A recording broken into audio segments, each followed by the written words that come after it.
Nós também vimos que essa função que vai desse conjunto quociente, que é o conjunto formado pelas classes laterais à esquerda, e esse conjunto quociente, que é o conjunto das classes laterais à direita, se você definir uma função assim, leva a classe lateral à esquerda de A, a classe lateral à direita do inverso de A, nós vimos que isso é uma bijeção, e, portanto, esses dois conjuntos eles têm a mesma cardinalidade. Como eles têm a mesma cardinalidade, em termos de cardinalidade, estudar esse conjunto quociente e estudar esse outro conjunto quociente dá na mesma, em termos de cardinalidade. Em termos de cardinalidade. Como essas duas cardinalidades são iguais, então nós vamos dar um nome para essa cardinalidade. E ela vai se chamar o índice de H em G. E a notação é isso daqui. Módulo de G, dois pontos H, ou então colchete de G, dois pontos H. Lembra que esse símbolo aqui ele é usado como símbolo de divisão lá nos números. Né? Na escola, especialmente. Esse é um símbolo que denota divisão. E daqui a pouco nós vamos ver por que é que aparece esse número de divisão aqui. Ele não aparece, esse número de divisão não, esse símbolo de divisão. Ele não aparece aqui à toa. Bom, nós já vamos ver por que isso acontece. Então, essa é a notação que nós usamos para o índice da H e G. E o que é esse índice? O que significa esse índice? É a cardinalidade desse conjunto quociente. Ou seja, entre aspas, é o número de classes laterais à esquerda ou à direita de H em G. Certo? Número de classes laterais à esquerda ou número de classes laterais à direita. Falar que é um número é estranho, não é muito correto, porque isso pode ser infinito. Tá? Podem existir infinitas classes.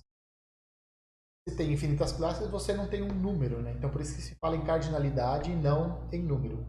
Se os grupos forem infinitos, então você tem um número de classes laterais à esquerda e à direita, e aí sim você pode falar em número. Mas, intuitivamente, você pode pensar como sendo um número. É a quantidade.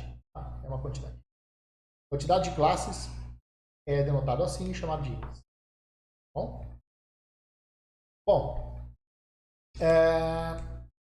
vamos tomar um grupo e vamos pegar o nosso subgrupo como sendo um subgrupo trivial que só tem um elemento neutro. Vamos fazer uma sacanagem aqui. Cada classe lateral à esquerda ou cada classe lateral à direita do subgrupo trivial que só tem um elemento neutro, cada classe lateral só tem um elemento. Por quê? E quem que vai ser a classe lateral à esquerda de A? O que você tem que fazer? Você tem que pegar o A, multiplicar a direita por todos os elementos de H, mas no H só tem um elemento. Então você só vai fazer um produto, que é o A com o elemento neutro. Mas A operado com o elemento neutro dá o A. Então, observa que cada classe lateral à esquerda só tem um elemento. Só tem um. Para cada elemento do grupo, a classe dele só tem um elemento. Então, quantas classes você vai ter? Tantos quantos forem os elementos de G. E é por isso que o número de classes laterais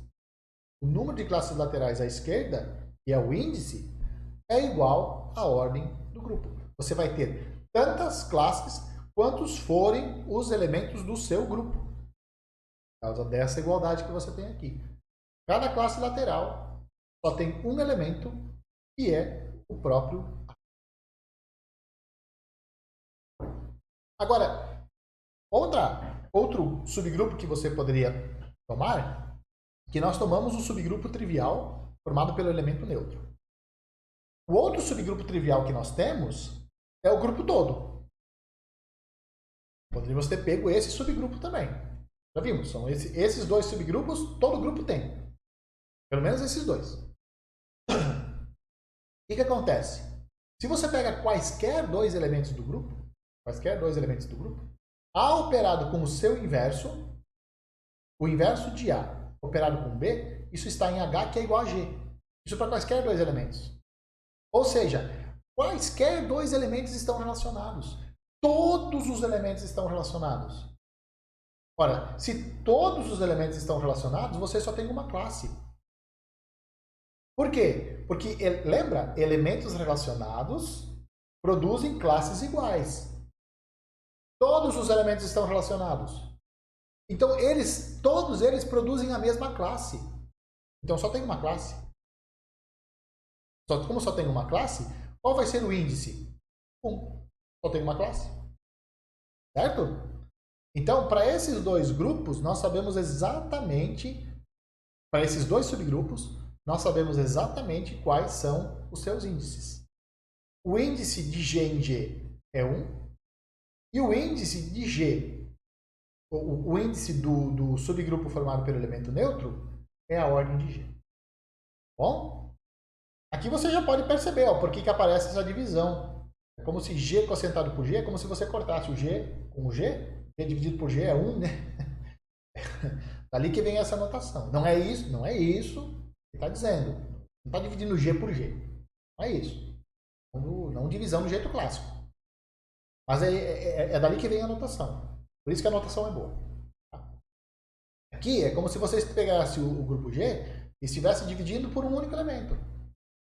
Você está dividindo por 1, dá a ordem dele. É isso que mais ou menos significa. Esse é o significado intuitivo dessa notação aqui do 2 pontos. Essa notação de divisão. Intuição. Tá?